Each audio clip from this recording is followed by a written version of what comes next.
In a recent and widely publicized immigration and customs enforcement operation in Los Angeles, a 25-year-old Salvadoran street vendor named Selena Vanessa Hernández Ramírez was arrested while selling tacos outside a Home Depot in the Ladera Heights neighborhood.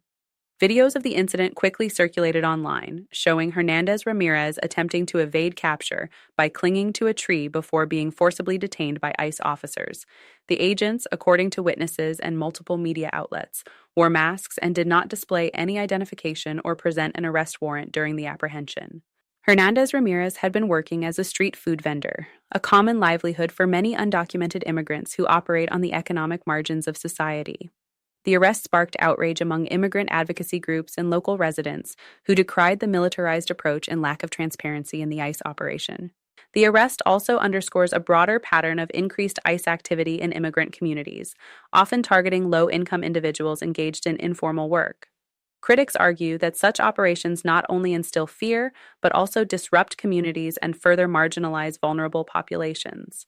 Organizations like the Immigrant Defense Task Force and local advocacy groups are calling for accountability and policy changes, demanding ICE stop targeting nonviolent individuals simply trying to survive.